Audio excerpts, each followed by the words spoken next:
Friends, कैसे हैं आप सब। पिछले चैप्टर में मैंने आपको पार्ट 1, पार्ट 2, पार्ट 3 तक तीन चैप्टर दिए थे और ये चौथा चैप्टर है जिसमें अभी आपको हम मैथ का फार्मूला बताने जा रहे हैं।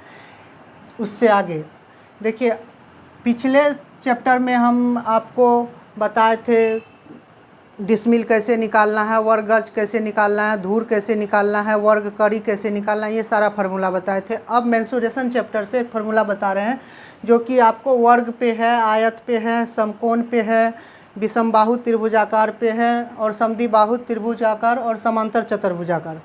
तो आप लोग इसको ध्यान से सुनिए और इस फार्मूला को याद कीजिए ताकि अमानत के मैथ में आपको कभी कोई प्रॉब्लम नहीं आएगा। तो आप लोग ध्यान दीजिए। यहाँ देखिए, वर्ग का क्षेत्रफल बराबर भुजा स्क्वायर।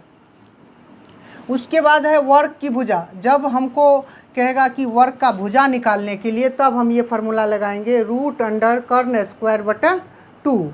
अगर वर्ग की परिमिति कह दे हमको निकालने के लिए तो होता है वर्ग की परिमिति बराबर 4 गुना भुजा। अगर वर्ग का क्षेत्र भुजा कह दे निकालने के लिए तो इसका दूसरा फार्मूला है वर्ग का भुजा बराबर √क्षेत्रफल। उसके बाद चलते हम आयत पे। आयत का अगर आपको कह दे कि आयत का क्षेत्रफल पता है, चौड़ाई पता है, आपको लंबाई कह दे निकालने के लिए तो इसका आयत का लंबाई बराबर होता है क्षेत्रफल बटे चौड़ाई। अगर आपको आयत का क्षेत्रफल दे दे और लंबाई दे दे, कह दे चौड़ाई निकालने के लिए, तब ये फार्मूला लगाएंगे आयत का चौड़ाई बराबर क्षेत्रफल बटे लंबाई। और आयत का लंबाई और चौड़ाई दे दे और आपको कहे उसका क्षेत्रफल निकालने के लिए तब ये फार्मूला हम यूज करेंगे आयत का क्षेत्रफल बराबर लंबाई गुना चौड़ाई। उसके बाद अब हम चलते हैं समकोण पे। समकोण त्रिभुज का आधार बराबर होता है क्षेत्रफल गुना 2/लंब। ये जैसे ये समकोण त्रिभुज हो गया, ये जो सीधा खड़ा है उसको हम लंब कहेंगे, जो धरती से लेटा हुआ है उसे आधार कहेंगे और जो दोनों रेखा को मिलाती है उसको कर्ण कहेंगे। यानी ए और बी हो गया लंब, बी सी हो गया आधार और सी ए हो गया कर्ण। तो अब हम चलते हैं समकोण त्रिभुज का लंब बराबर। समकोण त्रिभुज का लंब बराबर होता है क्षेत्रफल गुना 2/आधार। समकोण त्रिभुज का क्षेत्रफल बराबर हो जाएगा, समकोण त्रिभुज का क्षेत्रफल बराबर 1/2 गुना आधार गुना ऊंचाई। अब चलते हैं समकोण त्रिभुज का कर्ण के है अगर हमको निकालने के लिए तो उसका ये फार्मूला है समकोण त्रिभुज का कर्ण बराबर √लंब² प्लस आधार स्क्वायर। अगर समकोण त्रिभुज का हमको कहे लंब निकालने के लिए तो हम ये फार्मूला यूज करेंगे समकोण त्रिभुज का लंब बराबर √कर्ण² माइनस आधार स्क्वायर। देखिए, कर्ण कह रहा है निकालने के लिए तो लंब प्लस आधार हो गया, लेकिन अगर लंब कह दे निकालने के लिए तो कर्ण स्क्वायर माइनस आधार स्क्वायर कर देंगे, यानी कर्ण का स्क्वायर करके आधार का स्क्वायर करके उसमें से घटा देंगे। अगर समकोण त्रिभुज का आधार कह दे निकालने के लिए तब ये फार्मूला होगा √कर्ण² माइनस लंब स्क्वायर। यहाँ लंब कहा तो आधार को घटाए, यहाँ आधार कह रहा है तो कर्ण स्क्वायर में से लंब स्क्वायर को घटाएंगे। उसके बाद है विषमबाहु त्रिभुजाकार खेत का कहेगा आपको क्षेत्रफल निकालने के लिए। तो पहले विषमबाहु त्रिभुजाकार की परिमिति बराबर होता है a + b + c, यानी a b c जो है त्रिभुज की तीनों भुजाएं हैं। यहाँ लिख दिए a b c त्रिभुज की तीनों भुजाएं हैं। अगर विषमबाहु त्रिभुज का अर्ध परिमिति s बराबर, क्योंकि इसमें हमको इसका जो फार्मूला होता है हीरो सूत्र में √s × s - a × s - b × s - c, s निकालना जरूरी है। s जो है अर्ध परिमिति होता है। तो सबसे पहले अगर इसका क्षेत्रफल निकालने से पहले हमको s निकालना पड़ेगा। s निकालने के लिए इसका फार्मूला होता है विषमबाहु त्रिभुज की अर्ध परिमिति, यानी s बराबर a + b + c/2। तब जब हमको s पता हो जाएगा तो फिर इसका क्षेत्रफल निकल जाएगा। विषमबाहु त्रिभुज का क्षेत्रफल बराबर होता है √s × s - a × s - b × s - c। अब समद्विबाहु त्रिभुज का क्षेत्रफल के है आपको निकालने के लिए, तो समद्विबाहु त्रिभुज का क्षेत्रफल बराबर होता है लंब गुना आधार/2। समद्विबाहु त्रिभुज का क्षेत्रफल बराबर क्या होता है? लंब गुना आधार/2। अब समांतर चतुर्भुज का क्षेत्रफल कह दे निकालने के लिए तो उसका फार्मूला होगा समांतर चतुर्भुज का क्षेत्रफल बराबर भुजा गुना लंब। ये जो भुजा दिया हुआ है और ये लंब, भुजा लेंगे और लंब लेंगे। समांतर चतुर्भुज का अगर कह दे लंब निकालने के लिए तो क्षेत्रफल बटे आधार। तो अब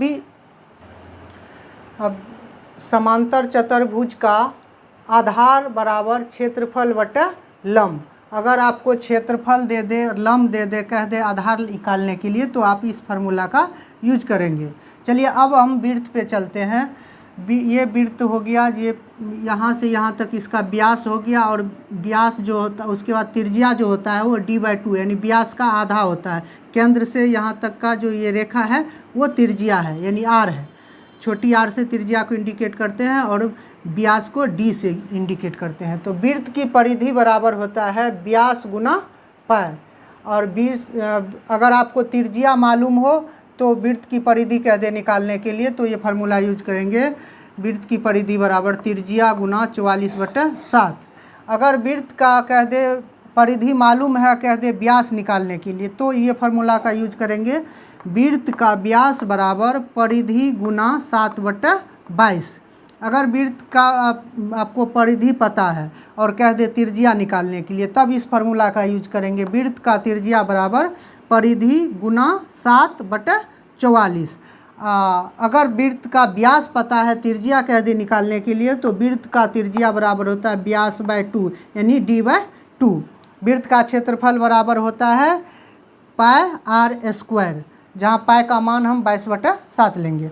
अब चलिए एक खेत आता है अंडाकार खेत, यानी अंडाकार खेत है उसका कह दे आपको क्षेत्रफल निकालने के लिए तो उसका फार्मूला होता है अंडाकार खेत का क्षेत्रफल बराबर d1 गुना d2 गुना 3927/5000, जहाँ d अंडाकार खेत का बड़ा व्यास है और d1 जो है अंडाकार खेत का बड़ा व्यास, d2 अंडाकार खेत का छोटा व्यास। यहाँ इंडिकेट भी कर दिए, ये अंडाकार खेत है उसका ये बड़ा व्यास जो है तो ये d1 हो गया, ये छोटा व्यास है ये d2 हो गया।